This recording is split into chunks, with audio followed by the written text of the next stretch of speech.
اپنے قیمتی کلمات سے نوازیں۔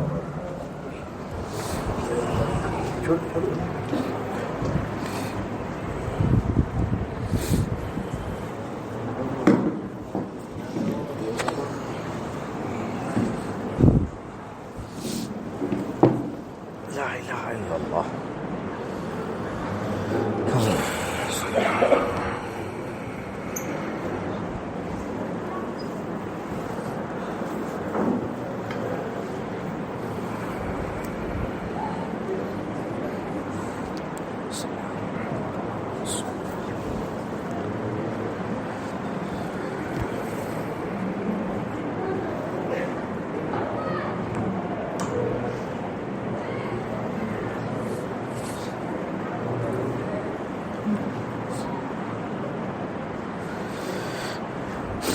آ جائیں بھائی، سامنے آ جائیں، جتنی خلا نظر آ رہی ہے اس کو پر کر لیں، آ جائیں۔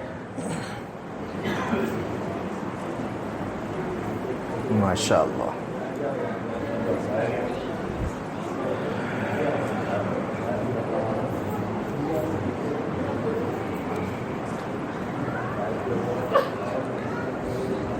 آ جاؤ بھائی، خالی جگہ بالکل نہ چھوڑو۔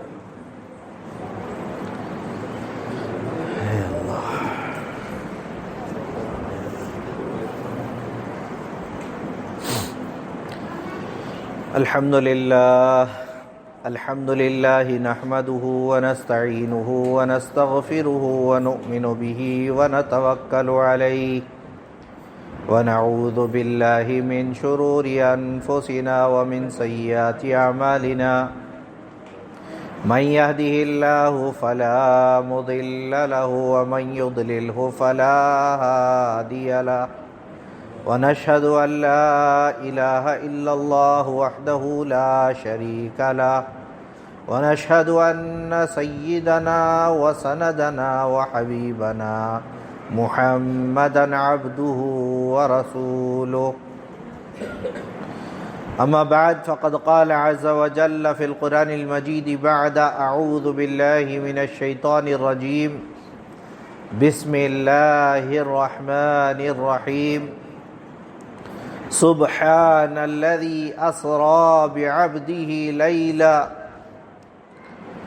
ليلا من المسجد الحرام إلى المسجد الأقصى الذي باركنا حوله لنريه من آياتنا إنه هو السميع البصير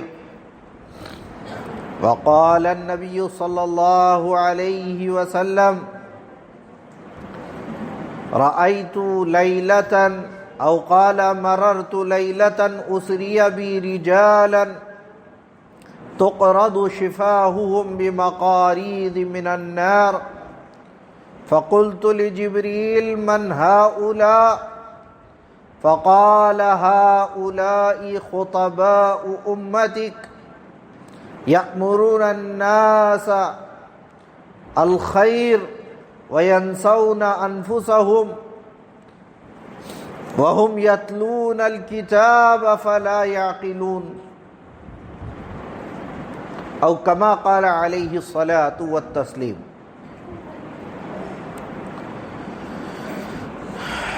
میرے محترم بزرگوں، عزیز ساتھیوں اور بچوں،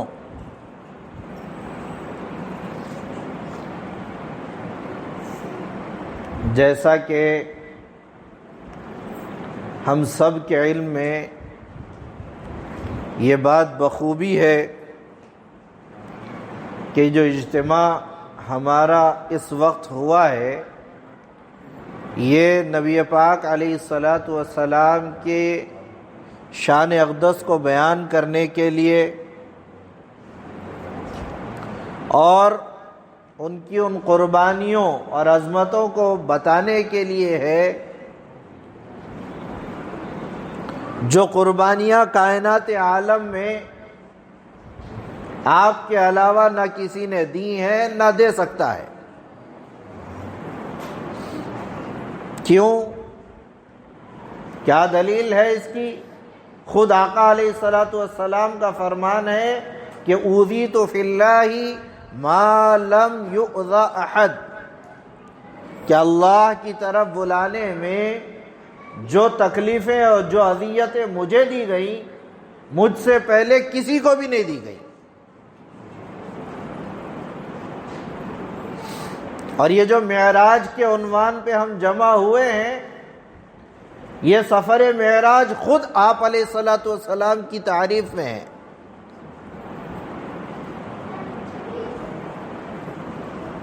ہمارا آپ کا دستور ہے، طریقہ ہے، رواج ہے کہ اگر ہمیں کچھ تکلیف پہنچتی ہے یا ہمارے بچوں کو کوئی تکلیف ہوتی ہے تو ہم اس کے تکلیف کو ختم کرنے کے لیے، اس کے زخموں کا مداوا رکھنے کے لیے، اس کے زخم پہ مرہم رکھنے کے لیے دوا کے ساتھ ساتھ ایسی چیز کا بھی اس کے لیے انتظام کرتے ہیں جس سے اس کے دل کو راحت ملے. مثال کے طور پہ میں ایک باپ ہوں، میرے بچے نے کوئی شرارت کر دی، میں اس کو مار دیا ہوں، ڈانٹ دیا ہوں، یا کوئی سخت بات میں نے اس کو کہہ دی ہے، تو چونکہ وہ میری اولاد ہے تو میں تھوڑی ہی دیر میں اس کو پاس بلاؤں گا، اس کے پیشانی پہ بوسہ دوں گا، اس کو کبھی چاکلیٹ دے دوں گا، کبھی پیسے دے دوں گا، کبھی کھلونا لا دوں گا، تاکہ وہ گزشتہ مار کو بھول کر مجھ سے اور قریب ہو جائے. یا پھر میں نے مارا نہیں، اس کو کچھ اذیت خود سے پہنچ گئی، گاڑی پہ جا رہا تھا، ایکسیڈنٹ ہو گیا، کسی اور نے ظلم کر کے اس کے اوپر ہاتھ اٹھا دیا، تو بھی میں اس کے دل کے زخموں کو ختم کرنے کے لیے یہی کام کروں گا، اس کی تسلی کا سامان کروں گا. اسی دستور کو اللہ نے اختیار کیا، اسی دستور کو اللہ نے اختیار کیا. آپ علیہ الصلوۃ والسلام کے اوپر مصیبتوں کے پہاڑ ٹوٹے، یکے بعد دیگرے تکلیفیں دی گئیں. پوری کائنات میں تنہا موحد آپ علیہ الصلوۃ والسلام ایک اکیلے ایسے شخص تھے جو اللہ کو مانتے تھے. باقی ہر آدمی کے اندر بتوں کی پوجا تھی، یا پھر وہ پچھلی شریعت پہ تھے. اللہ کو ماننے والا صرف ایک شخص محمد عربی صلی اللہ علیہ وسلم. چنانچہ جب آپ علیہ الصلوۃ والسلام نے اللہ کا پیغام امت میں پہنچانا شروع کیا، بے شمار تکلیفیں آپ علیہ الصلوۃ والسلام کو دی گئیں.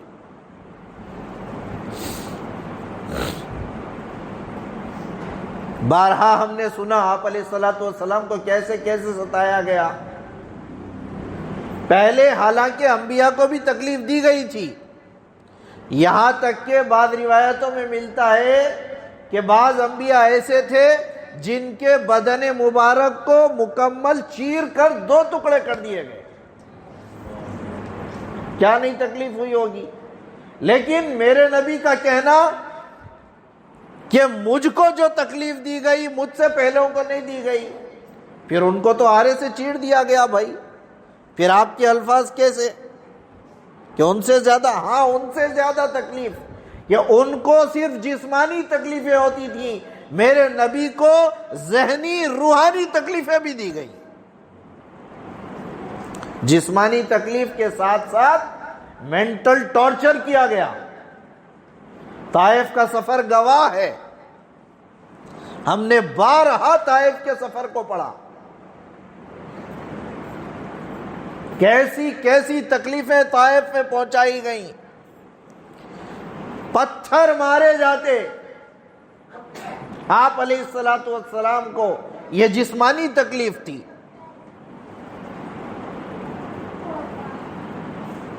پتھر مارتے مارتے العیاذ باللہ منافق لوگ بچوں کو ان کے پیچھے لگا دیتے اور آواز بچوں کو محل لے کے یہ جاؤ اس کو مارتے مارتے یہ کہتے جاؤ کہ یہ دیوانہ ہے، نعوذ باللہ۔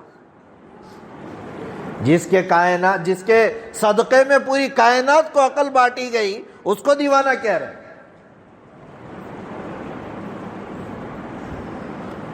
تو ذہنی ٹارچر بھی تو دیا گیا، بدنی ٹینشن الگ، ذہنی ٹینشن الگ، اتنا خون نکلتا تھا۔ روایتوں میں بات ملتی ہے کہ آپ علیہ الصلوۃ والسلام کے بدن اطہر سے خون رشتے رشتے طائف میں اتنا بہتا تھا کہ جوتی مبارک جم جاتی تھی، نکل نہیں سکتی تھی۔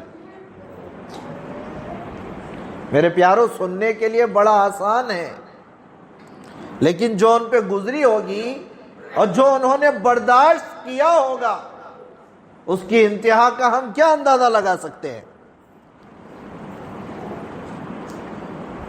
لیکن قربان جائیں پیارے آقا کے،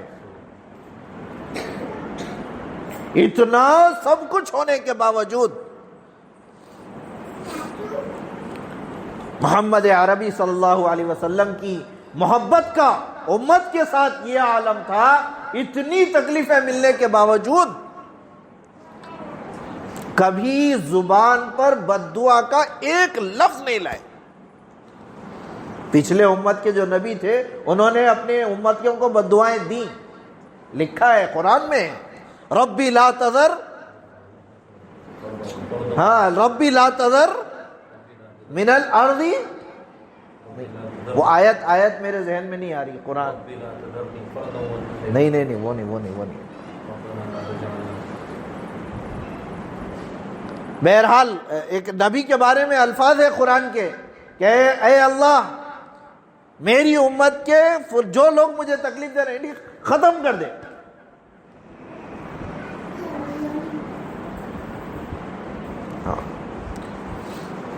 قرآن کی آیتوں میں حافظ نہیں ہوں، اسی لیے ذہن میں آیت آ نہیں رہی میری،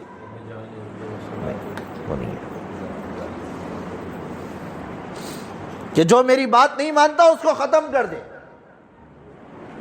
لیکن میرے نبی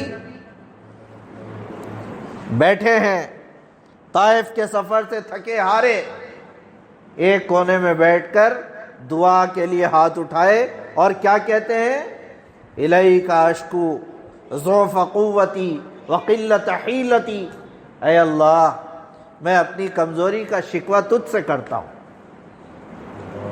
امت پہ بوجھ نہیں ڈالا، الی من ارسلتنی، کہ یہ کیسے لوگوں کے پاس مجھے بھیجا ہے۔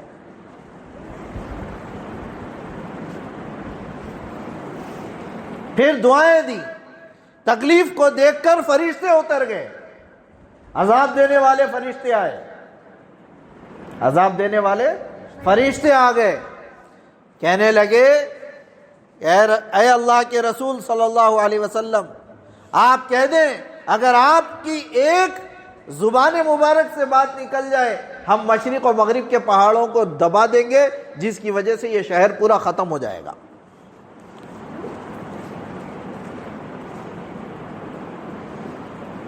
اللہ کے نبی علیہ السلام نے کیا فرمایا، نہیں کوئی ضرورت نہیں ہے، کوئی ضرورت نہیں ہے، میں تو ان کی طرف رحمت بنا کے بھیجا گیا ہوں۔ اتنی تکلیفیں ہوئیں، چنانچہ لمبا قصہ طائف کا ہے، میں بتانا کیا چاہ رہا ہوں،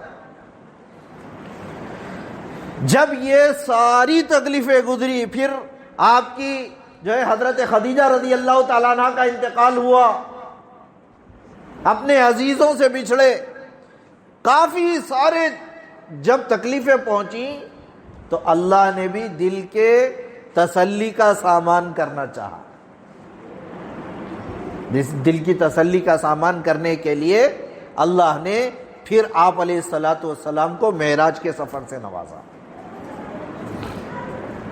یہ اونچا مقام اللہ نے صرف اور صرف حضور پاک علیہ الصلوۃ والسلام کو عطا فرمایا۔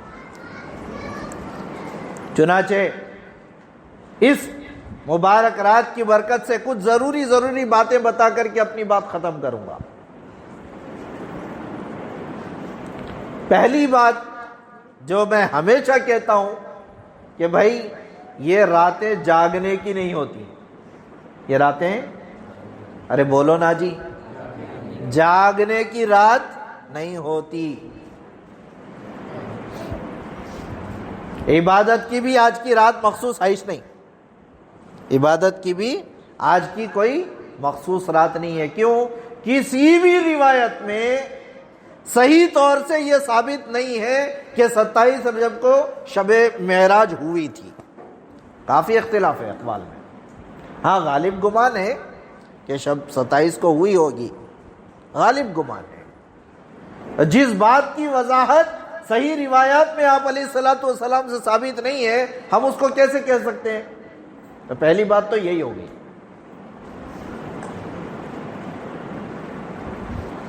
اور ایک بات ہمارے ذہنوں میں اس وقت یہ مشہور ہے، لوگوں کے اندر چل رہی ہے اور زمانے سے چل پڑی ہے کہ اس کو جاگنا، دوسرے دن روزہ رکھنا 1000 روزوں کے برابر کا ثواب ملتا. کوئی روزہ ثابت نہیں ہے، کوئی روزہ شب معراج کا ثابت نہیں ہے. رجب میں بھی ہوئی تھی بلکہ یقین نہیں ہے. رمضان کی بھی روایت ہے شب معراج کے تعلق سے، ربیع الاول کی بھی روایت ہے، شعبان کی بھی روایت ہے. کئی مختلف اقوال ہیں، لیکن ہم کو اختلافات میں جانا نہیں ہے. میں بیس بتا رہا ہوں آپ کو. جو چیز صحیح حدیثوں سے ثابت نہیں ہے ہم کو اس کو لازم نہیں کرنا چاہیے. ساری بات سمجھ میں. لیکن اب چونکہ یہاں اس عنوان پہ جمع ہوئے ہیں تو پھر اس کے متعلق کچھ باتیں بیان کرتے ہوئے آگے بڑھیں گے. معراج کس کو کہتے ہیں؟ معراج، بیٹا ادھر سنو ماں، یہاں سنو بیٹا، باتیں نہیں کرنا. معراج یہ عربی میں کہتے ہیں، عروج سے لیا گیا لفظ ہے. کس سے؟ عروج، اونچائی، بلندی. معراج سیڑھی کو کہتے ہیں، اونچی جگہ پر لے جانے کا ذریعہ. یہ معراج ہے جس پہ چڑھ کر اونچی جگہ جایا جا سکے. مثال کے طور پہ سیڑھیاں، سیڑھیوں سے جاتے نا اوپر، سیدھا ہوا میں اڑ کے جاتے گا نہیں نا. ہاں، تو معراج جو اللہ کے نبی علیہ الصلوۃ والسلام کو کرائی گئی، اس کے اونچائی کو بیان کرنے کے لیے ہم معراج بولتے ہیں. اور معراج آپ علیہ الصلوۃ والسلام کو روحانی نہیں ہوئی کہ بھئی حضور پاک علیہ الصلوۃ والسلام آرام فرما رہے تھے، خواب میں دیدار ہوا. نہیں، جسم اطہر کے ساتھ معراج ہوئی. یہ ہمارا پختہ عقیدہ ہے. اما جان عائشہ رضی اللہ تعالیٰ عنہ کی غالباً روایت بھی ہے کہ میں قسم کھا کے کہتی ہوں کہ حضور پاک علیہ الصلوۃ والسلام کی معراج جسمانی تھی. اور پھر قرآن میں ہے، خود اللہ رب العزت نے ارشاد فرمایا. میں نے آپ کو اپنی بات شروع کرنے سے پہلے ابتدا میں خطبہ پڑھا، سبحان الذی اسری بعبدہ، پاک ہے وہ ذات جو اپنے بندے کو لے گئی راتوں رات. اسرا عربی میں کہتے ہیں رات میں چلنا.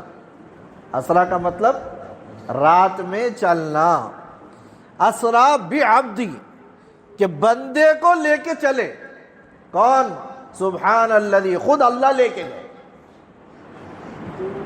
مہمان کا مقام، مرتبہ دکھانے کے لیے اللہ نے قرآن میں فرمایا کہ اللہ کے نبی کسی اور کے ساتھ نہیں، خود میں لے کے گیا ہوں. اسرا بعبدہ. اور پھر پورا واقعہ معراج کا ایک ہی رات میں ہو گیا. لیلا فرمایا، راتوں رات. لیل، رات تو بہت لمبی ہوتی ہے، 6 گھنٹے قریب رات رہتی. چھوٹی سے چھوٹی رات بھی اگر لے لیے تو 6 گھنٹے تو رہتی پکا نہیں. لیکن اتنا ٹائم بھی نہیں لیا گیا. روایتوں میں لکھا ہے معراج اتنی جلدی ہوئی آپ علیہ الصلوۃ والسلام کو کہ آپ علیہ الصلوۃ والسلام اپنے بستر مبارک سے اٹھے، بستر کی گرمی باقی تھی اتنی دیر میں واپس بھی آ گئے. بستر کی گرمی باقی تھی. بستر کی گرمی آدمی اٹھنے کے بعد کتنی دیر باقی رہتی؟ بہت بولے تو 1 منٹ نہیں، لیکن اس سے بھی جلدی معراج ہو گیا. یہ خدا کی شان ہے. جیسے بھی لے گیا اللہ لے کے جاتا، اللہ کے قبضے میں. وقت کو روکنا، وقت کو چلانا سب اللہ کے قبضے میں. چنانچہ روایتوں میں لکھا ہے کہ سن 10 ہجری میں، یا بعض روایات میں ہے سن 12 ہجری میں، بہرحال جس سن میں بھی ہو، آپ علیہ الصلوۃ والسلام ام ہانی کے گھر آرام فرما رہے تھے. جبرائیل علیہ الصلوۃ والسلام آئے، آپ علیہ الصلوۃ والسلام کو جگایا اور پھر مسجد حرام لے کر گئے. گھر سے مسجد حرام یعنی بیت اللہ، کعبہ شریف کو لے کے گئے. پھر وہاں سے لے جا کر آپ علیہ الصلوۃ والسلام کو چاہے زمزم کنویں کے پاس، زمزم کے کنویں کے پاس لے جایا گیا.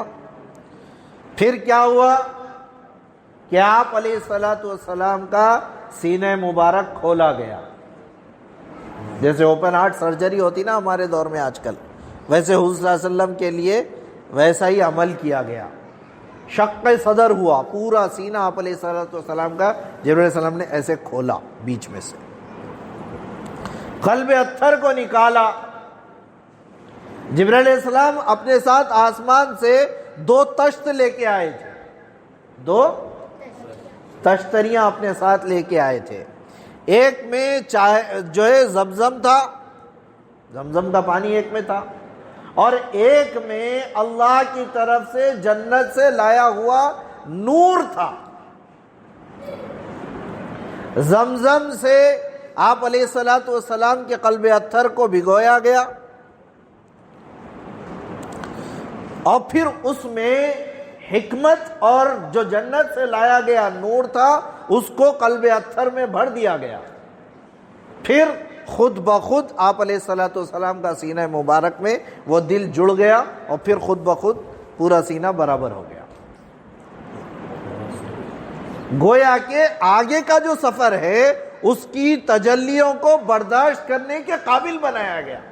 ورنہ اللہ کی ذات عالی ایسی چیز ہے کہ ان کی تجلی کو برداشت کرنا کوئی معمولی بات نہیں ہے. موسیٰ علیہ الصلوۃ والسلام کے بارے میں آتا ہے وہ تو بہت لاڑلے نبی تھے اللہ کے، جلیل القدر، لاڑلے، بہت لاڑ کرتے تھے اللہ سے. ان کی شان بھی ہے، وہ بیٹا ماں سے لاڑ کرتا ہے، ایسے ہی انبیاء خدا سے لاڑ کرتے ہیں، اور وہ لاڑلے نبی تھے، لاڑ کرتے تھے. چنانچہ لاڑ میں، پیار میں انہوں نے اللہ سے کہا ربی ارنی انظر الیک. کیا کہا؟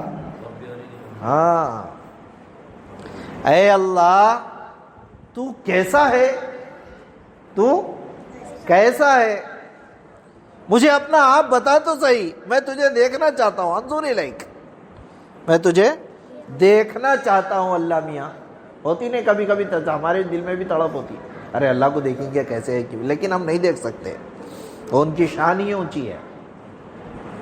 چنانچہ جب انہوں نے یہ تقاضا کیا کہ مجھے دکھائیں آپ کیسے ہیں، تو اللہ نے جواب میں کیا دیا؟ جواب کیا دیا اللہ نے؟ لا لن ترانی، نہیں تم مجھے نہیں دیکھ سکتے. اور پھر لن ترانی، ہرگز نہیں دیکھ سکتے فرمایا. میری تجلی کا یہ عالم ہے کہ تم مجھے ہرگز نہیں دیکھ سکتے. لن عربی میں تاکید کے لیے آتا کسی بات کی، ہرگز ہو ہی نہیں سکتا ایسا، نہیں دیکھ سکتے تم. پھر کیا کرنا ہے اللہ میاں، کیسا دیکھنا آپ کو؟ ولیکن انظر الی الجبل، کیا کرو کہ پہاڑ کو دیکھو. ہم اپنی تجلی آپ پہ نہیں پہاڑ پہ اتاریں گے. پہلے پہاڑ پہ دیکھ کے برداشت تو کر لو، اتنی قابلیت ہے اگر برداشت کرنے کی تو پھر آگے دیکھا جائے گا. چنانچہ اللہ پاک نے کوہ طور پہ اپنی تجلی ڈالی. کیا ہوا کہ کوہ طور جل کے خاک ہو گیا، تجلی کو برداشت نہیں کر سکا. پہاڑ اتنا بڑا، جل گیا، اسی کا سرما لے کے لگاتے، ہم جو سرما لگاتے نا وہاں سے ہی چاہتا ہوں۔ پھر کیا ہوا کہ وہ موسیٰ جو اللہ کو ڈائریکٹ دیکھنا چاہتے تھے وہ کوہ طور پہ پڑی ہوئی تجلی بھی نہیں دیکھ سکے، فخر موسیٰ صعقا، گر کے بے ہوش ہو گئے۔ کیسی عالی شان اللہ کی ذات ہے، کیسی تجلی اللہ کی ہوگی۔ تو جس اللہ کی تجلی کو کوہ طور پہ ڈالنے کے باوجود موسیٰ علیہ السلام نہیں دیکھ سکے، اس اللہ کی تجلی کو پیارے آقا علیہ السلام ایسے آمنے سامنے دیکھ کے آئے۔ کیا مقام ہوگا حضور کا، کیا حضور کے اندر اللہ نے صلاحیت رکھی ہوگی۔ اور ایک بات یاد رکھیں، کمپیریزن کسی ایک نبی سے نہیں کر سکتے۔ حضرت موسیٰ سے حضور بڑے تھے، نہیں، ایک نبی سے کمپیریزن نہیں، پورے نبیوں سے کمپیریزن کر سکتے، پورے نبیوں سے بڑے حضور تھے بول سکتے۔ ٹھیک ہے، یہ ایمان کا تقاضا ہے، یاد رکھنا۔ اس کا یہ مطلب نہیں ہے کہ موسیٰ علیہ السلام کے پاس کوئی قابلیت نہیں تھی، العیاذ باللہ۔ یہ اچھی طریقے سے یاد رکھنے والی بات ہے۔ ہر ایک کا اپنا اپنا مقام ہے، اللہ جس کو جتنی صلاحیت دیتے ہیں وہ اس کے مطابق کام کرتے ہیں، اتنے اس کے وہ حامل بنتے ہیں۔ چنانچہ آپ علیہ السلام کا مقام اللہ نے پوری امت کو دکھانا تھا۔ ظاہر سی بات ہے، سارے انبیاء کے بھی نبی، سارے انبیاء کے امام، آئے آخری میں تھے لیکن سب کے سر کے تاج تھے، سب سے آخری میں آئے نا بھائی، انا خاتم النبیین لا نبی بعدی، میں آخری نبی ہوں، میرے بعد کوئی نبی نہیں ہے، صاف اعلان ہو گیا۔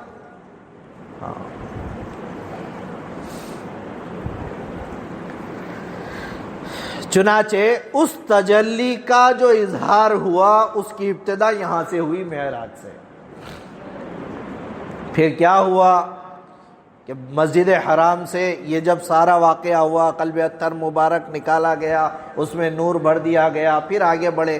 آگے بڑھنے کے لیے سواری بھی جنت سے لائی گئی، دنیا کی سواری نہیں۔ کون سی سواری؟ جنت سے سواری لائی گئی، اور جنت کی جو سواری لائی گئی تھی اس کا نام کیا تھا؟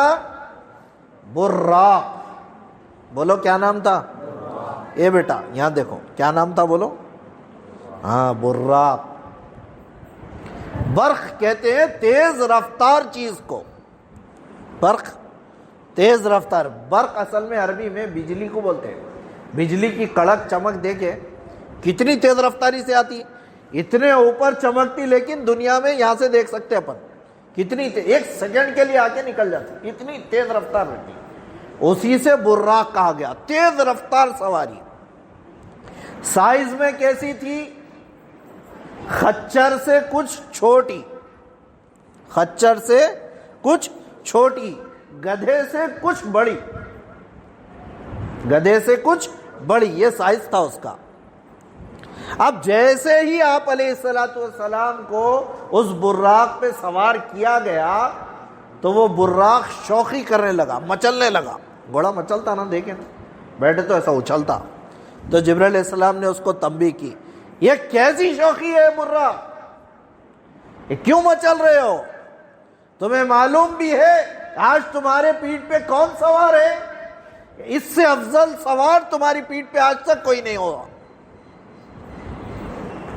جیسے ہی براق نے جبرائیل علیہ السلام کی یہ بات سنی، شرم سے پسینہ پسینہ ہو گیا، پھر سنبھل گیا، ارے نہیں، ایسی عالی شان ذات یہ میرے اوپر بیٹھی ہے۔ اور پھر اس کی تیزی کا اندازہ کیا تھا، کس سے لگانا ہم؟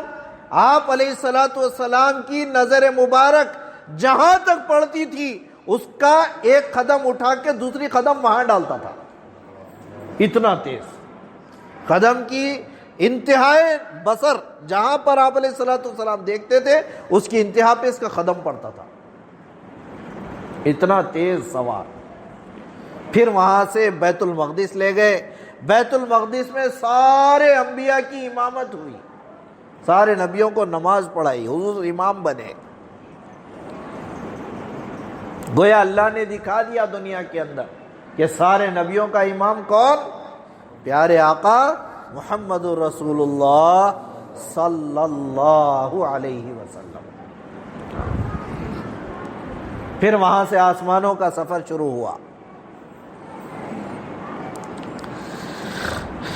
پہلے آسمان پہ ایک نبی، دوسرے آسمان پہ دوسرے نبی، تیسرے پہ تیسرے نبی، حضرت آدم علیہ السلام، یوسف علیہ السلام، ادریس علیہ السلام، یحییٰ علیہ السلام، زکریا علیہ السلام، ابراہیم علیہ السلام، یہ سارے نبیوں سے ملاقات ہوئی۔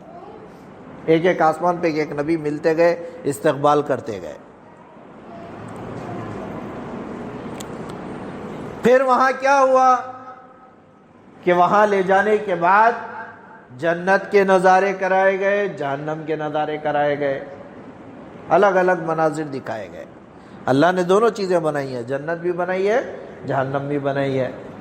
تو جنت کے مختلف طبقات دکھائے گئے، جنت کی حوریں بتائی گئیں۔ ایک خوبصورت عورت کو دیکھا، نہر پہ وضو کر رہی تھی جنت کے باہر۔ آپ علیہ السلام نے پوچھا، اے محمد، اے جبرائیل، یہ کون ہے؟ تو وہ کہنے لگی، میں حضرت عمر ابن خطاب کی باندی ہوں، یعنی حور ہے ان کی۔ بہرحال مختلف طبقات جنت کے سیر کرائے گئے، ساتھ جبرائیل علیہ السلام ساتھ چل رہے۔ پھر جہنم کی سیر کرائی گئی، دکھایا گیا جہنم کا یہ طبقہ، یہ طبقہ، یہ طبقہ، یہ طبقہ، پھر بہت تفصیل ہے اس میں۔ چنانچہ جہنم میں کچھ لوگوں کا تذکرہ اللہ کے نبی علیہ السلام نے وہاں کیا۔ ایک آدمی کو دیکھا کہ جس کا بدن تو انسان کا تھا، بدن مکمل انسان کا تھا، لیکن سر خنزیر کا تھا۔ سر کس کا تھا؟ خنزیر کا، سور کا سر تھا۔ اللہ کے نبی پریشان ہو گئے، پوچھنے لگے، جبرائیل یہ کیا ماجرا ہے؟ بدن تو انسان کا ہے، سر خنزیر کا لگا ہوا ہے۔ تو جبرائیل علیہ السلام نے فرمایا کہ اللہ کے نبی، یہ آپ کی امت کے وہ لوگ ہیں جو جھوٹی گواہی دیتے تھے۔ کیا کرتے تھے؟ جھوٹی گواہی۔ آج کورٹوں میں دیکھ لو جا کے، جھوٹے گواہیاں بھرے پڑ، گواہ بکتے آج، ہے نہیں؟ یہ بھول جاتے ہیں کل قیامت میں اللہ ان کا سر ہٹا کے خنزیر کا سر لگائے گا۔ پھر ایک اور جگہ کا تذکرہ لکھا ہے کہ کچھ لوگ ہیں جن کے ہاتھوں میں ناخون کی جگہ لوہے کے، تانبے کے ناخون ہیں بڑے بڑے، وہ اپنے ہی بدن کو چرود رہے، گوشت کو چھیل لے رہے خود کو۔ اور بعض لوگوں کے بارے میں لکھا ہے کہ وہ اپنے بدن کا گوشت نکال کے کھا رہے، خون بھی جا رہا، پیپ بھی جا رہا، سب کھا رہے۔ اس نے پوچھا کہ یہ جبرائیل یہ کیا ہے؟ من ہؤلاء، یہ کون لوگ ہیں، ایسا کیوں کر رہے؟ تو آپ علیہ السلام نے فرمایا کہ اللہ کے نبی جی، یہ آپ کی امت کے وہ لوگ ہیں جو ایک دوسرے کی غیبت کرتے ہیں۔ کتنے ڈرنے کی بات ہے دیکھو، پہلے غیبت عورتوں میں ہوا کرتی تھی، اب مردوں کا بہترین مشغلہ بنا ہوا ہے۔ کسی بیچارے کے بارے میں کوئی غلطی معلوم ہو گئی، پورے عالم میں ڈھنڈورا پیٹتے پھرتے اس کا۔ اسی لیے صوفیاء اکرام نے تربیت کا جو سامان کیا ہے لوگوں کا، اس میں ان کا ایک طریقہ وہ یہ کہتے ہیں کہ بھئی کسی کا تذکرہ، اس کے غیبت کس کو بولتے ہیں؟ کسی کے پیٹھ پیچھے ایسی بات کا کرنا یا کہنا جس سے اس کو تکلیف پہنچے، جس سے اس کو تکلیف پہنچے، اس کو غیبت کہتے ہیں۔ صحابہ نے پوچھا کہ یا رسول اللہ صلی اللہ علیہ وسلم، اگر وہ بات واقعتاً اس کے اندر موجود ہو، انہیں ہے سو جو کر رہا وہی بول رہے نا بھائی، اپن یہ بولتے نا، ارے بھائی انہیں کرا سو بات بتا رہا ہوں میں، یہ الفاظ رہتے نا ہمارے۔ صحابہ وہی پوچھے تو اللہ کے نبی علیہ السلام نے کیا فرمایا؟ جو کرتا ہے اسی کا اس کے پیٹھ پیچھے بتانا غیبت ہے، جو نہیں کرتا اگر آپ نے وہ اس کے پیٹ پیچھے کہا تو یہ بہتان ہے جو غیبت سے بھی آگے کا جرم ہے. تہمت باندھنا کرا ہی نہیں بیچارہ, خالی پیلی کے اس کے بارے میں افواہیں پھیلا دے رہے. آج کل کا زمانہ یہ چلی, آسان طریقہ ہو گیا, واٹس ایپ سے فیس بک سے فل دبا کے لوگوں کی غیبت. اس کو اتنے معلوم رہتا اس کے بارے میں کیا چل رہا معاشرے میں.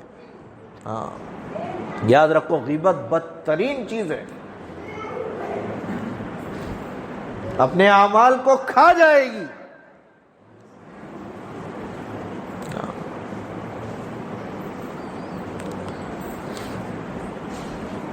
چنانچہ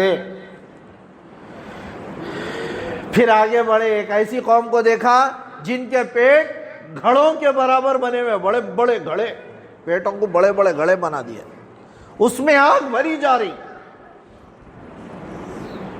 آگ بھری جا رہی ہے. پیٹ میں آگ بھرے تو کیا اثر ہونا. ایک دن غلطی سے میں گھر پہ یہ جو رہتے نا کیا بولتے اس کو, ڈسپینسر پانی کے, وہ ڈسپینسر میں 3 بٹن رہتے, ایک گرم کا رہتا, ایک مڈل والا, ایک وہ. تو عام طور پہ گھروں میں لوگ کیا کرتے, گرم والا بٹن پیچھے سے بند کر دیتے, بچوں کا ہاتھ نہیں جل جانا بول کے. وہ ایک دن کیا ہوا, اتفاق سے وہ بٹن کھلا رہ گیا ہمارے پاس. ہم کیا کرے, وہ پانی لے کے ایسی پی لیا اس کو, گرم گرم پانی, کھولتا ہوا گرم پانی. میں نے دیکھا گرم ہے, سے اٹھا کے سیدھا گلاس منہ کو لگا لیا. جو گرما گرم میرے اندر اترا تب میرے کو احساس ہوا کل قیامت میں اللہ جلیں گے تو کیا چروں گا بول کے. وہ تھوڑی دیر میں مچل گیا اندر, ایک کیفیت ایسا گرم محسوس ہوتی ہوئی دکھی, یہاں پہ گرم ہو گیا پورا سینہ. تو معمولی گرم, اور میرے ہوش اڑ گئے تھے 5 منٹ کے واسطے, بہت کھولتا ہوا گرم پانی تھا. تو میں بولا یہ دنیا کا گرم پانی ہے دنیا میں, آخرت کی جہنم کا کیا, جہنم کی آگ کا کیا عالم ہوگا. روایتوں میں لکھا ہوا ہے, جس کی تفسیر میں بعض مفسرین کہتے ہیں کہ جہنم کی آگ اور دنیا کی آگ میں کتنا ڈفرنس ہے, معلوم کتنا فرق ہے.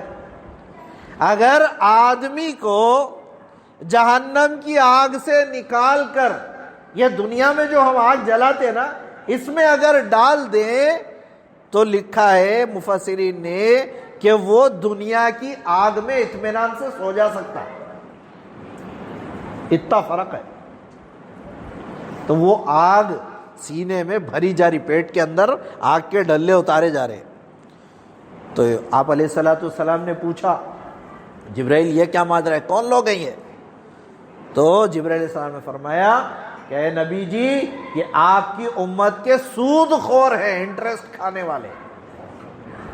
آج عام ہو گیا نا انٹرسٹ پہ کاروبار, سب سے آسان طریقہ کمانے کا. یاد رکھیں حرام جلدی آتا ہے, زیادہ آتا ہے, حلال دیر سے آتا ہے, چھوڑ آتا ہے, لیکن اس میں برکت رہتی ہے. آج ہم فکر ہی نہیں کرتے, انٹرسٹ آ رہا کھا لے رہے. سود کا, انٹرسٹ کا 1 پیسہ, کیا کرنا, 1 پیسہ, ہزاروں لاکھوں روپے نہیں. حدیث میں ہے انٹرسٹ اور سود کا 1 پیسہ, اس کا لینا, اس کا دینا اور اس کے کاغذات پہ لکھنے کے لیے قلم چلانا, یہ چلانے والے, لینے والے, دینے والے, اس کے پیپرز کو پہنچانے پہ گاڑی پہ جو جاتے نا وہ گاڑی والے سب شریک ہے اس جرم میں. اور پھر جرم کیا ہے معلوم, رشوت, یہ جو انٹرسٹ ہے اس کا کیا اللہ کے پاس وبال ہے. ایک تو یہ ہے جو میں بتایا ابھی, دوسرا لکھا ہے روایتوں میں سود کا لینا, ایک روایت میں ہے جیسے اپنی سگی ماں سے زنا کرنا. کتنا بھیانک جرم ہے, کوئی سوچ بھی سکتا ماں کے ساتھ زنا کے تعلق سے, سوچ بھی نہیں سکتے ہم. اور پھر ایک روایت میں لکھا ہے اللہ کے طرف سے اعلان جنگ ہوتا ہے سود کھانے والے کے. ہاں اللہ سے جنگ کر سکتے ہے طاقت, ارے بولو نا جی, ہے طاقت اللہ سے جنگ لڑنے کی؟ معمولی دنیا میں اپنے سے ذرا پہلوان آ گیا تو حالت ڈھیلی ہو جاتی ہے. نہیں, اللہ سے کہاں جنگ لڑتے, انہوں بنائے سوئے, انہوں پھاڑنے پہ آئے تو پھر پتہ بھی نہیں چلتا کیسا پھاڑے اللہ پاک. ہاں یہ عام ہو گیا اس وقت، اسی لیے میں کھول کے بتا رہا ہوں بات۔ اللہ مجھے بھی عمل کی توفیق دے، پوری امت کو دے۔ تو انٹرسٹ اور سود کھانا لینا، آج کل لونز مل رہے ہیں بینکوں میں، عام ہو گیا نا یہ رواج۔ سب سے آسان طریقہ ہے، بینک سے لے لو، لون واپس کرو ان کو انٹرسٹ پہ۔ کون سا بینک انٹرسٹ فری لون دے رہا میرے کو بتاؤ آپ؟ سیدھا سیدھا انٹرسٹ کا لینا دینا اتنا خطرناک جرم ہے، یاد رکھ لو۔ اللہ کو ناراض کرنا ہے تو لے لے، معمولی بہانے سے سود لے رہے ہیں۔ بیٹی کی شادی کرنا ہے، گاڑی خریدنا ہے، اور بچے کا علاج ہے، یہ معمولی بہانے ہیں سود لینے کے۔ چنانچہ مختلف طبقات کی جہنم کے بھی سیر ہوئی، جنت کی بھی سیر ہوئی۔ پھر آگے بڑھتے بڑھتے بڑھتے جنت کا ایک درخت ہے، اس کا نام ہے سدرۃ المنتہا۔ کیا نام ہے اس درخت کا؟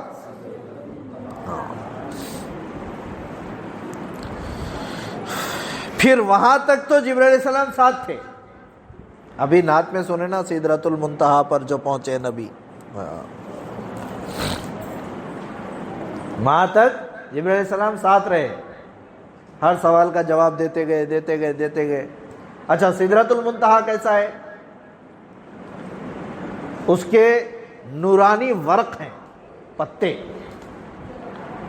ایک جھاڑ ہے، اس سے آگے لکھا ہے وہاں پر ایک بیت المعمور ہے۔ کیا ہے؟ بیت المعمور، جو کعبۃ اللہ کے بالکل سیدھ میں ہے، اوپر۔ جیسے دنیا میں کعبے کا ہم طواف کرتے ہیں، عمرہ کرتے ہیں، ایسے ہی وہاں بیت المعمور پہ فرشتے طواف کرتے ہیں۔ کون طواف کرتے ہیں؟ فرشتے۔ روزانہ روایات میں لکھا ہے 80,000 فرشتے روزانہ طواف کرتے ہیں، اور ایک فرشتہ طواف کر لیا تو پھر اس کے دوبارہ طواف کی باری نہیں آتی، اتنے فرشتے اللہ کے ہیں۔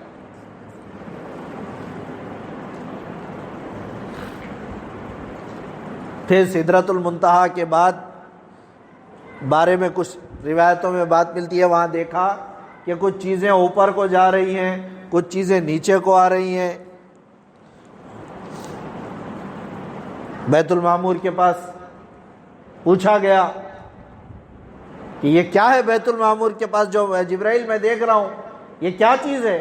کہ کچھ چیزیں اوپر کو جا رہی ہیں، کچھ نیچے کو آ رہی ہیں۔ جبرائیل علیہ السلام فرمایا کہ اللہ کے نبی، یہ جو اوپر کو جا رہے ہیں یہ آپ کی امت کے اعمال ہیں۔ کیا ہے؟ آپ کی امت کے اعمال ہیں جو اوپر کو جا رہے ہیں، اور یہ جو واپس آپ دیکھ رہے ہیں کچھ چیزیں نیچے کو آ رہی ہیں، تو اللہ کے نبی یہ آپ کی امت کے اعمال کے نتیجے میں اللہ کے فیصلے ہیں جو زمین پہ آ رہے ہیں۔ چنانچہ آج جو حالات کائنات عالم میں ہم دیکھ رہے ہیں، ہر جگہ ذلیل رسوا ہو رہی امت، ہر جگہ مارا جا رہا، کاٹا جا رہا، پیٹا جا رہا، اس کی وجہ کیا ہے؟ یہ ہمارے اپنے ہاتھوں کے کرتوت ہے۔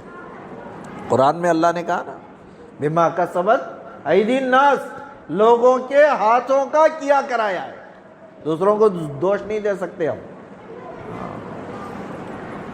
اور دنیا میں کتنا کوستے نہیں شیطان کو، شیطان کی وجہ سے ایسا ہو گیا، شیطان آ گیا تھا میرے اوپر، شیطان کی وجہ سے ایسا شیطانی پنے میں کر دیا، میں بولتے نا وہاں قیامت میں شیطان بھی بولیں گا لا تلومونی لوموا انفسکم، ارے میرے اوپر کہیں کو تھوک رہے بابا، خود پہ تھوک لو، بولتا کیا بولتا؟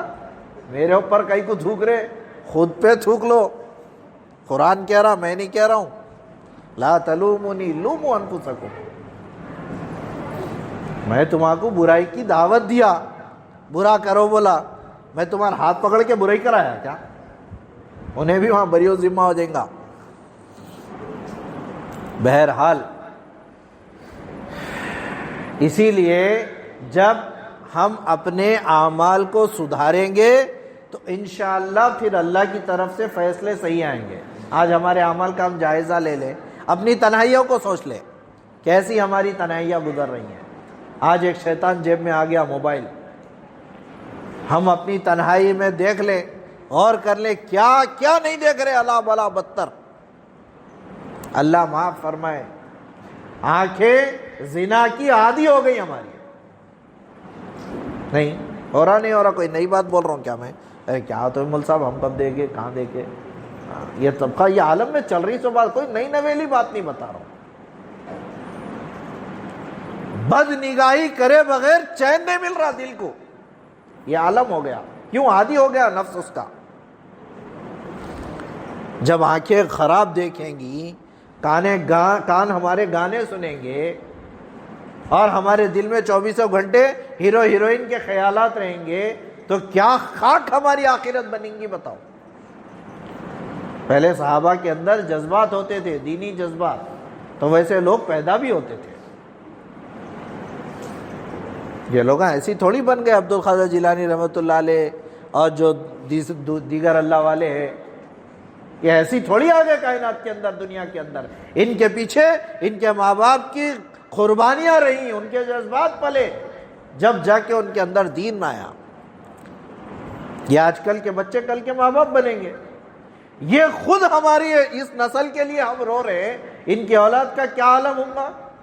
تھوڑا سوچیں. ہاں، اپنی حقیقت کو جاننا ہے نا تو اپنی تنہائی دیکھ لینا. انسان کی حقیقت وہی ہے جو تنہائی میں گزارتا ہے. وہاں تو دیکھنے والا کوئی بھی نہیں ہے نا بھائی. وہاں اللہ دیکھتا، میں ہوں، دوسرا تیسرا کوئی بھی نہیں ہے. وہاں جانچ لینا اپنے آپ کو، بیٹا تیری حقیقت یہی ہے بول کے. اگر تنہائی میں دل اللہ کی طرف مائل ہوتا ہے تو اطمینان رکھیں کہ ایمان باقی ہے. اور اگر تنہائی میں دل یہ کہے کہ موقع اچھا ہے میاں، غلط چیزیں دیکھ لے، غلط کام کر لے، چوری کر لے، ڈاکہ ڈال لے، تو پھر سمجھو کہ ایمان گیا. ایمان گیا. ڈرنے والی بات ہے. آج موبائل ڈاٹا سستا ہو گیا، ساری چیزیں سستی ہو گئی، زنا آسان ہو گیا. اس کی وجہ سے ماحول میں خرابی آ گئی. کیسے کیسے واقعات واہیات قسم کے اپنے شہروں میں دیکھ لیں. کیا جواب دیں گے اللہ کے پاس؟ کیا جواب دیں گے؟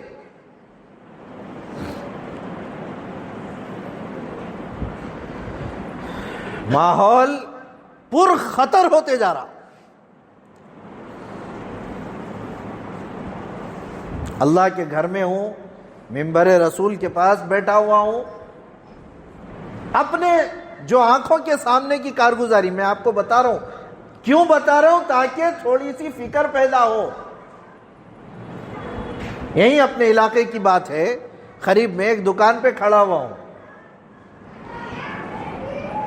بات بظاہر آپ کو حیا کے خلاف لگے گی، لیکن اس کا سد باب، اس کو بند کرنا ضروری ہے. جو فضا جو اس وقت چل رہی ہے میں آپ کے سامنے لانے کے لیے بول رہا ہوں. اللہ گواہ ہے، دوسرا کوئی ارادہ نہیں ہے. کاؤنٹر پہ ایک سونار کی گولڈ کی دکان پہ کھڑا ہوا، کاؤنٹر پہ کھڑا ہوا ہوں. پیچھے ایک لڑکی ہے، باقاعدہ پورے برقعے میں ہے، باقاعدہ پورے برقعے میں ہے. بظاہر ایسی لگ رہی ہے جیسے فل تہذیب والی ہو. مسلمان بچی پورے برقعے میں، آنکھیں پوری بندی ہوئی، نقاب چہرے پہ ڈلا ہوا. یہ حالات کیوں آ رہے میں آپ کو سنا رہا ہوں. بل پے کر رہے، پیچھے کھڑے رہ کے سوال کر رہی، hello handsome can you please provide me your mobile number.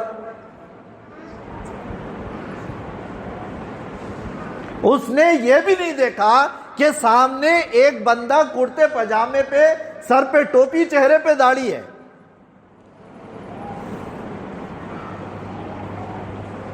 مسلمان بچی، جوان بچی کا عالم سنا رہا ہوں. کھلم کھلا بنداس وہ لوگ دعوت دے رہے. تو ساتھ میں پیچھے سے ایک آواز آئی، کہنے والے کہہ رہے تھے کہ maybe he is married, he came to buy a ring for جو ہے وائف. ہو سکتا ہے بھائی شادی شدہ ہوں گے، بیوی کو کچھ رنگ خریدنے آئے ہوں گے. ایک صاحب بول رہے پیچھے سے. تو کیا جواب دے رہی معلوم؟ So what, I am not asking him to divorce her. He can have a fun with me. یہ مسلمان جوان عورت کے الفاظ، اللہ گواہ ہے، میں آپ کو سنا رہا ہوں، میرا دل پھٹ رہا ہے اس وقت۔ اس نے یہ بھی نہیں دیکھا کہ چہرے پہ داڑھی، کرتا پیجامہ اس کے بدن پہ، میں اس کے سامنے یہ بات کیسا کروں؟ یہ تو اللہ کا ڈر اللہ نے ماں باپ کی تربیت کی بنیاد پہ بٹھایا ہوا تھا، وہاں سے نکل کے آ گئے۔ اگر اللہ کا خوف نہیں ہوتا تو کتنا آسان ہے اس کے ساتھ گناہ میں مبتلا ہونا۔ یہ دور اس وقت چل رہا ہے میرے پیاروں، اسی کی طرف اشارہ کیا اللہ کے نبی علیہ الصلوۃ والسلام نے کہ قیامت کے قریب ایسا زمانہ آئے گا، اس دور میں اللہ کا ولی وہ ہوگا جو زنا کرنے والے، سرے عام زنا کرنے والے کو یہ کہے بھائی ذرا بازو ہٹ کے گناہ کر لو۔ یہ دور چل رہا ہے۔ یہ کہیں اور کی سنی سنائی ہوئی بات نہیں بتایا آپ کو، میں اپنے محلے کا عالم سنایا۔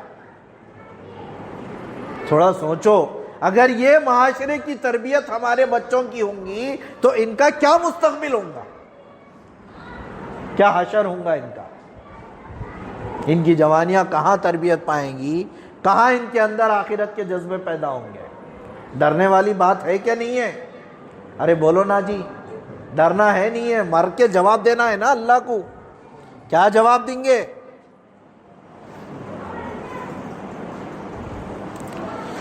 اسی لیے اپنے اعمال کو سدھارنا ہے تاکہ اللہ کی طرف سے فیصلے صحیح آئے۔ یہ حالات کیوں آ رہے؟ کیوں حجاب پہ پابندیاں آ رہی؟ کیوں دیگر طریقے سے جو ہے ظلم ہو رہا ہے؟ یہ ہماری حرکتوں کی وجہ سے ہو رہا۔ ہم قدر نہیں کر رہے دین کی، ناقدری ہوتی ہے۔ اللہ کہتے ہیں قرآن میں کہ جب ناقدری ہوتی ہے میں نعمت کو چھین لیتا ہوں۔ خدا کا اعلان ہے۔ یہ جو نقاب پہ بین لگا، مجھے سمجھ میں آیا اس واقعے کے بعد، یہ شاید اسی وجہ سے لگا کہ اور نقاب میں رہ کے بھی زنا کی دعوت دے رہی، کیا فائدہ ہو رہا؟ نعمت کی قدر ہی نہیں ہے۔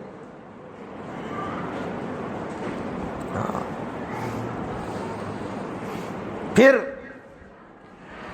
سدرۃ المنتہا سے جب آگے بڑھنے لگے تو جبرائیل پیچھے ہٹ گئے۔ کیا ہوا؟ جبرائیل علیہ السلام پیچھے ہٹ گئے۔ ماں لگا یا جبریل، اے جبرائیل تمہیں کیا ہوا؟ اب تک تو ساتھ تھے، اب کیوں نہیں آگے آ رہے؟ جبرائیل علیہ السلام فرمایا اللہ کے نبی میری ہمت طاقت یہاں تک کی تھی، میری ہمت اور طاقت یہاں تک کی ہی تھی، اگر میں یہاں سے ایک قدم بھی آگے بڑھوں گا میرے بالوں پر جل جائیں گے۔ اب اللہ کی تجلی کو میں نہیں برداشت کر سکتا۔ پھر کیا ہوا؟ پھر اللہ کے نبی علیہ السلام آگے بڑھے، عرش مبارک پہ جانے لگے، قدم مبارک سے جوتی اتارنے لگے۔ اللہ نے اعلان کیا ہے محمد جوتی نہیں اتارو۔ وہاں موسیٰ علیہ السلام کو کیا کہا تھا کوہ طور پہ آتے وقت؟ اخلع نعلیک، جوتا اتار کے آنا۔ کوہ طور پہ بلا رہے تھے تو جوتا اتار کے آؤ بولے۔ حضور پاک علیہ السلام کو کیا بولے؟ نہیں جوتے کے ساتھ آؤ بولے۔ یہ مقام آپ علیہ السلام کا۔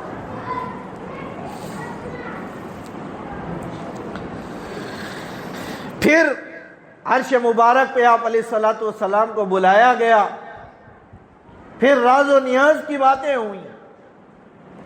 کیا باتیں ہوئی کوئی نہیں جانتا، کیا باتیں ہوئی وہ کوئی بھی نہیں جانتا، اللہ اور اللہ کے رسول کے درمیان کی باتیں ہیں۔ قرب کیسا ہوا؟ سورہ نجم میں لکھا ہے فَكَانَ قَابَ قَوْسَيْنِ أَوْ أَدْنَىٰ، ایسے قریب ہو گئے جیسے قاب و قوسین ہوتے ہیں۔ میں شاید اس سے پہلے آپ لوگوں کو بتایا تھا قاب و قوسین کس کو بولتے ہیں۔ خواب کہتے ہیں وہ جو تیر کمان ہوتا نا، جس سے لگا کے تیر چھوڑتے، جنگوں میں استعمال ہوتا، تو تیر ہے یہ، تو یہ ہوتا ہے قاب، یہ جو تیر کا کرو ہوتا نا، کرو کو قاب بولتے۔ قوسین یہ دو کنارے جو اس کے رہتے، جس کو وہ بندھا ہوا رہتا تنگوز بیچ کا، اس کو قوسین بولتے۔ تو یہ قوسین ادھر سے، یہ قوسین ادھر۔ پہلے زمانے میں کیا ہوتا تھا عربوں میں، جب جنگیں ہو جاتی تھی، صلح کا وقت آ جاتا تھا، تو وہ لوگ اپنے دو تیروں کو ملا دیتے تھے، کمان کی طرح بنا دیتے سرکل شیپ میں، کہ اب ہم مل گئے ہیں، اب ہماری لڑائی نہیں ہے، اب ہمارے اندر صلح ہو گئی۔ تو وہ بتانے کے لیے دونوں قوسین کو ملا دیتے تھے۔ ایسی مثال اللہ نے دی کہ اتنا قریب آ گئے، فَكَانَ قَابَ قَوْسَيْنِ، ایسے ہو گئے جیسے قاب قوسین۔ یہ تو سمجھانے کے لیے. پھر آگے کیا فرمایا؟ او ادنا، بلکہ اس سے بھی زیادہ قریب ہو گئے، بلکہ اس سے بھی زیادہ قریب ہوئے. اس قربت کو ہم بیان نہیں کر سکتے، وہ تو وہی جانتا ہے، اللہ کے رسول. پھر راز و نیاز کی باتیں، میانے عاشق و معشوق رمزیست کہ کرامن کاتبی را ہم خبر نیست. جو باتیں عاشق اور معشوق کے درمیان میں ہوئی ہیں وہ کرامن کاتبین کو بھی نہیں معلوم.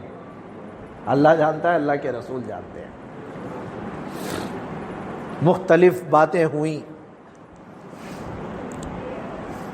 پھر وہاں سے جب واپس آ رہے تھے تو اللہ نے تحفے میں، جیسا کہ دستور ہے دنیا کا، کسی مہمان کو بلاتے ہیں تو اس کو ہدیہ دے کے بھیجا جاتا ہے، ایسے ہی اللہ نے بھی اپنے پیارے حبیب کو ہدیہ دیا.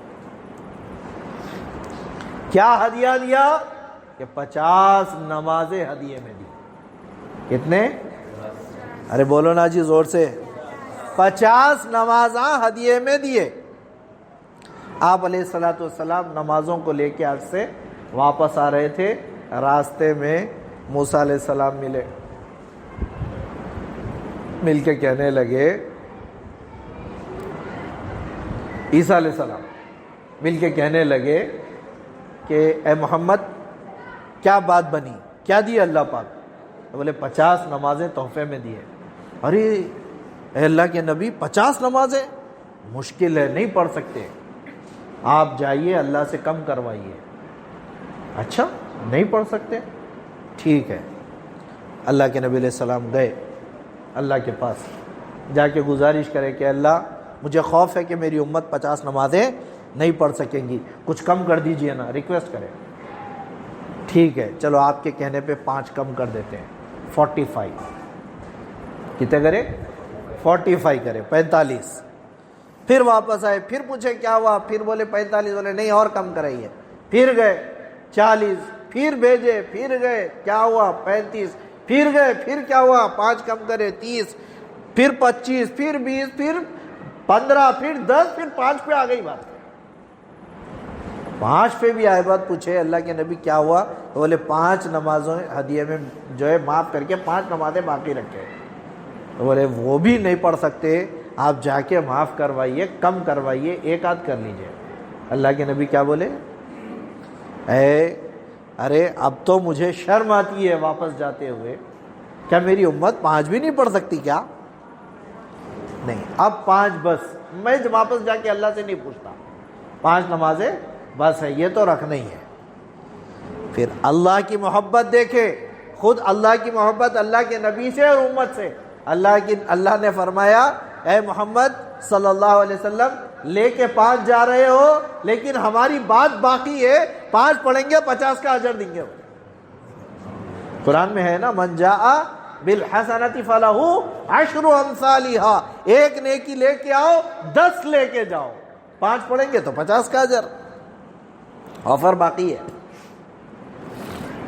لیکن ہم ہی ناقدرے کون؟ ہم ہیں، وہ 5 بھی نہیں پڑھ سک رہے. کیسا عظیم الشان تحفہ ہے. زکوٰۃ کا حکم دنیا میں، پردے کا حکم دنیا میں، شراب چھوڑنے کا حکم دنیا میں، ہر چیز کا حکم دنیا میں. نماز کا حکم آسمان پہ عرش کے اوپر دیے. کتنا اونچا مقام ہوگا نماز کا. اسی لیے اللہ کے نبی نے فرمایا میرے لیے تو معراج کا یہ سارا سفر تھا، لیکن میری امت کے لیے معراج نماز ہے. الصلاۃ معراج المؤمن، ایمان والے کے لیے نماز ہی معراج ہے. سر جھکاؤ اللہ کو پالو، ہے نا، سر جھکاؤ اور اللہ. قرآن کی آیت میں واسجد واقترب، میرے قریب آؤ، نماز میں سر جھکا کے سجدہ کر لو تو مجھ سے قریب ہو گئے. اللہ سے قریب ہونا کوئی مشکل کام نہیں ہے. ارے مول صاحب اللہ سے قریب کیسا ہونا جی؟ کچھ بھی نہیں، سر جھکاؤ، رو اس کے سامنے، ہو گئے قریب. ایک آنسو کے خطرے پہ سب معاف کر دیتا. اللہ کا حکم، نبی کا طریقہ، نبی کے اوپر کامل یقین. آج ہمارے اندر ہماری نحوست یہ ہے کہ ہم اللہ کے نبی کو تو مانتے ہیں لیکن اللہ کے نبی کی نہیں مانتے. نہیں، ڈاکٹر بول رہا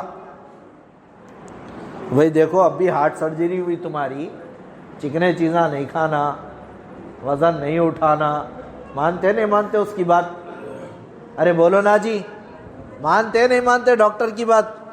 ہاں، معمولی ڈاکٹر کی بات مان رہے، اللہ کے نبی کی بات نعوذ باللہ کیا وہ معمولی ڈاکٹر سے کم ہو گئی؟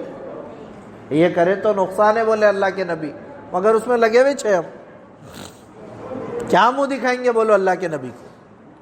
اللہ کے نبی کے جانوروں سے زیادہ بدتر ہو گئے ہم اس دور کے. کیسا؟ اللہ کے نبی کی کیا شان تھی؟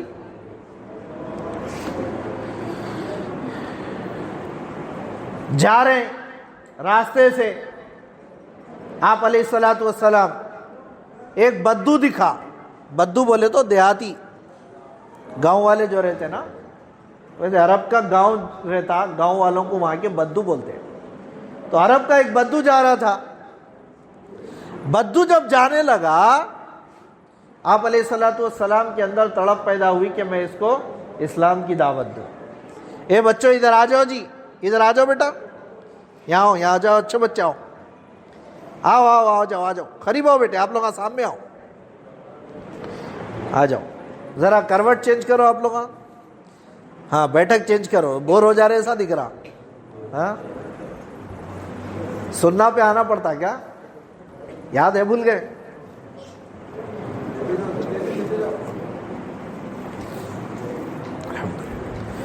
ہاں بھائی چلنے دو سلسلہ چائے کے ساتھ ساتھ. دیکھو چائے بھی پیو اور بات بھی سنو، دونوں کام ایک ساتھ چلتے رہو. قریب آؤ، قریب آ جاؤ، آ جاؤ آپ لوگ بھی قریب آ جاؤ. انشاءاللہ تھوڑی دیر، زیادہ وقت نہیں لگیں گا، انشاءاللہ تھوڑی دیر میں بات ختم کر دیں گے. آ جاؤ پیارو، آ جاؤ. تو جو بدو عرب کا رہا، اس کو آپ علیہ الصلوۃ والسلام دعوت دینے لگے دین کی. آ جاؤ میرے اوپر ایمان لا لو، میری بات پر ایمان لا لو بولے. تو بہت غور سے سنو میری بات، بڑی اہم بات بتا رہا ہوں بیٹا، ادھر سنو بیٹے، توجہ ادھر رکھو، سارے کام چھوڑ دو. آ جاؤ باہر جو ہیں وہ بھی اندر آ جاؤ بیٹا، آ جاؤ آ جاؤ، تھوڑی دیر کے لیے بات سننا ہے، ختم کر دینا ہے. تو اس بدو کو جب دین کی دعوت دینے لگے تو وہ غصے میں آ گیا. کیا کرا؟ غصے میں آ گیا. اور غصے میں آ کے کیا کہنے لگا؟ اس کے کندھے پہ ایک مردہ گوہ، مرا ہوا جانور تھا، جس کو اردو میں گوہ بولتے. کیا بولتے؟ گوہ. عربی میں ذب بولتے اس کو. میرے جانور ہے، مردہ جانور مر گیا، اس کو کھاندے پہ رکھ کے لے جا رہے وہ بدو صحابی تو بعد میں ہوئے، لیکن وہ کھاندے پہ مردہ جانور لے کے جا رہے. دیکھو جانور ہے، مردہ ہے. کیا ہے؟ ایک تو جانور، دوسرے مردہ، مرا ہوا ہے. زندہ رہتا تو الگ بات تھی. کھاندے پہ رکھ کے لے کے جا رہے. آپ علیہ الصلوۃ والسلام نے ایمان کی دعوت دی تو اس نے کہا لا واللہ لا اؤمن. کیا بولے؟ ہرگز ایمان نہیں لاؤں گا. کیا بولے؟ ہرگز ایمان نہیں لاؤں گا. او یؤمن ھذا الضب، کیا تم یہ جو مردہ گوہ میرے کھاندے پہ دیکھ رہے، کیا تم اس کو ایمان قبول کروا سکتے؟ کیا پوچھے؟ کیا پوچھے انہوں؟ یہ جو مردہ جانور میرے اوپر ہے، اگر یہ ایمان لائے گی تو میں آپ پہ ایمان لاؤں گا. کس کو بول رہے؟ محمد رسول اللہ صلی اللہ علیہ وسلم. تو ٹھیک ہے، آپ علیہ الصلوۃ والسلام نے اس مردہ گوہ کی طرف اشارہ کیا. دیکھو ہماری حیثیت اس زمانے کے جانوروں سے، بلکہ مردہ جانور سے گزری ہو گئی. اس سے آپ علیہ الصلوۃ والسلام نے اشارہ کر کے پوچھا من انا، ارے بتا. نہیں، پہلا سوال کیا کیا؟ من تعبد، اے گوہ، اے مردہ جانور، بتا تو کس کی پوجا کرتا ہے؟ کس سے پوچھ رہے؟ مردہ جانور سے، کہ بتا تو کس کی عبادت کرتا ہے، کس کو پوجتا ہے؟ تو اس مردہ جانور نے زندہ ہو کر کے کہنے لگا، مردہ جانور تھا، اللہ اس کو گویائی دیے اللہ کے نبی کا مقام بتانے کے لیے، زندہ ہوا، کہنے لگا من تعبدو، کس کو عبادت کرتے؟ تو بولے من فی السماء عرشہ، میں اس کی عبادت کرتا ہوں جس کا عرش آسمانوں پہ ہے، وفی الارض سلطانہ، اس اللہ کی عبادت کرتا ہوں جس کی زمین میں بادشاہت ہے، وفی البحر سبیل، جس نے سمندر میں راستے پیدا کر دیے۔ پھر اب آپ علیہ السلام نے دوسرا سوال کیا، من انا، میں کون ہوں بتا اس کو۔ وہ مردہ جانور کو پوچھ رہے میں کون ہوں، اللہ کے نبی علیہ السلام نے پوچھا تو مردہ جانور کہنے لگا انک رسول رب العالمین، آپ سارے عالموں کے لیے رسول بنا کے بھیجے گئے۔ ہاں،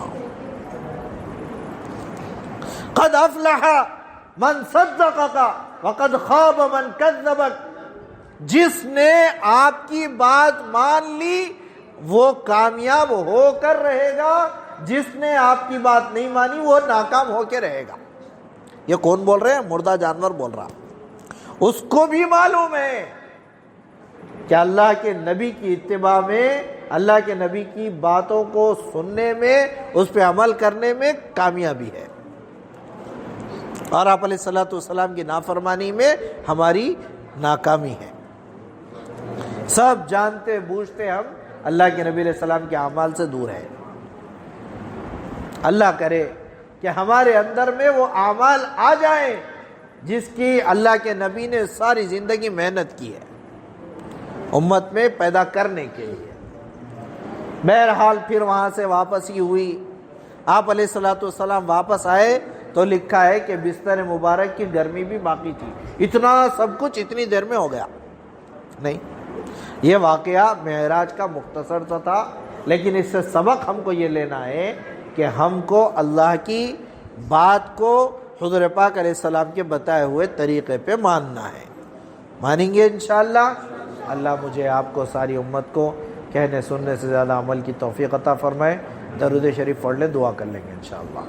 اللہم صلی علی سیدنا محمد وعلی آل محمد۔ اور ایک اہم گزارش ہے کہ ایک تو ہمارے بڑے ابا مرحوم مولانا عبدالحکیم صاحب، بہت احسان ہے ان کے ہم پر، پوری بستی کے اوپر، خاص طور پہ اس مسجد کے اطراف والوں پر، کہ انہوں نے ساری زندگی محنت کی اور اپنے آخری دم تک اپنی ایڑی چوٹی کا زور لگا دیا اس محلے میں اصلاح کے لیے۔ اللہ ان کی روح کو کروٹ کروٹ جنت نصیب فرمائے۔ اس کے ساتھ ساتھ ہمارے محلے کے جتنے مرحومین ہیں اللہ سب کی اللہ پاک بے پناہ مغفرت فرمائے، اور جو موجودین ہیں ان کو اللہ پاک سلامتی کے ساتھ، صحت و تندرستی کے ساتھ، عافیت کے ساتھ باقی رکھے، دین اور ایمان پہ عمل کرنے والا بنائے۔ آپ حضرات سے چونکہ میرا بھی پرانا تعلق ہے، کوئی نئی بات نہیں ہے آپ حضرات کے پاس میرا آنا، اس لیے اتنا حق تو بنتا ہے کہ میں آپ سے اپنے والد کے جو ہے صحت کی گزارش کر سکوں، دعا کی۔ میرے ابا کافی عرصے سے بیمار ہے، ان کے لیے دعا کرے۔ حبیب داد خان ان کا نام ہے، نام لے کے یاد رہا تو دعا کرے کہ اللہ پاک ان کو شفا دے، صحت دے، تندرستی دے، عافیت دے، اللہ ان کا سایہ ہم پہ تا دیر باقی رکھے۔ اسی کے ساتھ ساتھ ہمارے چاچا مجیب داد خان، اکثر لوگ واقف ہیں یہاں پہ ان سے، ابھی حال حال میں ہارٹ کی سرجری ہوئی تھی، اوپن ہارٹ سرجری، اس کے بعد سے کافی علیل چل رہے، صحت میں جو ہے سنبھالا نہیں ہو رہا، تو دعا کرے اللہ پاک ان کو بھی شفا دے دے، صحت دے دے، تندرستی دے دے۔ ایسے ہی جتنے بھی بیمار ہیں جو ہم سے کہہ سکتے تھے نہیں کہہ سکے، سب کے لیے دعا کریں۔ اللہم صلی علی سیدنا مولانا محمد وعلی آل محمد کما صلیت علی ابراہیم وعلی آل ابراہیم انک حمید مجید۔ اللہم بارک علی محمد وعلی آل محمد کما بارکت علی ابراہیم وعلی آل ابراہیم انک حمید مجید۔ اے اللہ اے اللہ ہم سب کے گناہوں کو معاف فرما، اے اللہ ہم سب کے خطایا سے درگزر فرما، اے اللہ ہمارے زبانوں کے بول کو اے اللہ عمل والا بنا، اے اللہ بے عملی سے بد عملی سے ہماری حفاظت فرما۔ اے اللہ بے شک ہم نے بہت گناہ کیے ہیں میرے مالک، اے اللہ ہم بہت بڑے گنہگار، اے اللہ خطا کار ہیں، سیاہ کار ہیں، اے اللہ مجرم ہیں، لیکن اے اللہ ہے تو تیرے بندے، اے اللہ تیرے علاوہ کون سا اللہ ہے جس کے پاس جا کے ہم پکاریں، کون سا در ہے جہاں اپنے سر کو جھکائیں؟ اے اللہ تیرے ہی در پہ مانگنے سے ملتا ہے، سر جھکانے سے مرادیں پوری ہوتی ہے۔ اے اللہ اے کریم آقا ہماری مرادیں اے اللہ بھر دے، ہماری جھولیوں کو بھر دے، اے اللہ ہم نے اے اللہ جو اعمال ہم سے نیک ہوئے ہیں ان کو بے انتہا قبول و منظور فرما، اور جو اے اللہ برائیاں ہم سے ہوئی ہیں چاہے دن کے اجالے میں ہو، رات کے اندھیرے میں ہو، جان بوجھ کے ہو یا انجانے میں ہو، اے اللہ صغیرہ ہو کہ کبیرہ ہو، اے اللہ ہم کر کے بھول گئے لیکن تو نہیں بھولا، اے اللہ ہمارے سارے گناہ معاف فرما، اے اللہ ہمارے ساتھ پوری امت کے ساتھ خیر کا معاملہ فرما، اے اللہ پوری امت مسلمہ کی حفاظت فرما، اے اللہ جہاں جہاں تیری امت کا جو فرد جس لائن سے پریشان ہے اس لائن کی پریشانی مصیبت کو ختم فرما، اے اللہ امت کے ایک ایک فرد کے اندر دین کا اے اللہ ولولہ عطا فرما، دین کا داعی بنا، اے اللہ خیر کا عادی بنا، اے اللہ برائیوں سے چھٹکارا عطا فرما، اے اللہ جو لوگ ہم سے دعاؤں کے لیے کہنا چاہتے تھے یا اللہ یا نہیں کہہ سکے، اور جو کہہ دیے ہیں جو کہنا چاہتے تھے نہیں کہہ سکے، اے اللہ ان سب کے جائز مقاصد کو تمناؤں کو پورا فرما، اے اللہ ابا جان کو شفائے کاملہ عاجلہ دائمہ مستمرہ نصیب فرما، اے اللہ ان کے احسانات ہمارے اوپر بے پناہ ہے میرے مالک، اے اللہ آج وہ عاجز پڑے ہیں، اے اللہ ہمیں ان کی خدمت کرنے کی توفیق عطا فرما، اے اللہ ان کے ساتھ اے اللہ بہترین رویہ کرنے والا بنا، اے اللہ ان کا بدلہ تو ہم نہیں چکا سکتے، اے اللہ تو اپنے ایک طرف سے ان کو بہترین بدلہ دے، اے اللہ ان کا سایہ ہمارے سروں پہ تا دیر قائم دائم فرما، جو اندرونی مرض ہے جو ظاہری مرض ہے اے اللہ اس سب کو اپنے کرم سے ختم فرما، اے اللہ کرشماتی طور پہ اے اللہ تو ان کو شفا دے، ڈاکٹروں کے لیے بیماریاں لا علاج ہیں، تیرے لیے کچھ بھی لا علاج نہیں ہے میرے مولا، اے اللہ تیرے پیارے حبیب کی اس وقت حمد ہوئی، اے اللہ اس کی تعریف ہوئی، اے اللہ اس کی لاج رکھ کے شفا دے، اے اللہ ان کے صدقے میں صحت دے، تندرستی دے، عافیت دے، اے اللہ چاچا جان مجیب داد خان صاحب بھی کافی عرصے سے اے اللہ بیمار چل رہے، ان کو بھی شفا صحت تندرستی دے، عافیت دے، اے اللہ خاص طور پہ اس کے علاوہ اس مسجد کے ایک ایک مصلی کو شفا صحت تندرستی دے، یہاں بیٹھے ہوئے جتنے نوجوان بچے اور بوڑھے مرد ہیں اے اللہ ان سب کو شفا صحت تندرستی عطا فرما، ہر بھلائی اے اللہ ہمارے اندر پیدا فرما، ہر برائی سے ہماری حفاظت فرما، ہر ایک کو صحت تندرستی عطا فرما، اے اللہ ہماری دعاؤں کو اے اللہ ہم نے جو مانگا ہے اپنی حیثیتوں کے مطابق مانگا ہے، اے اللہ ہم کیا ہیں، اے اللہ ہمارے آگے اے اللہ تیرے آگے ہماری کیا حیثیت ہے، اے اللہ ہماری اس کو اے اللہ ٹوٹی پھوٹی کوششوں کو قبول فرما، اے اللہ ہماری چھوٹی موٹی دعاؤں کو جو ہم نے مانگا ہے اپنے شایان شان عطا فرما کر قبول فرما، اے اللہ جو بھول چوک ہمارے بولنے میں ہو گئی ہو اس کو معاف فرما، اے اللہ جو ہم نے بولا ہے وہ تیری طرف سے بولا ہے، تو اپنے کرم سے عمل والا بنا، ان باتوں پہ عمل کرنے والا بنا، بفضلی سبحانہ ربک رب العزت عما یصفون وسلام علی المرسلین والحمد للہ۔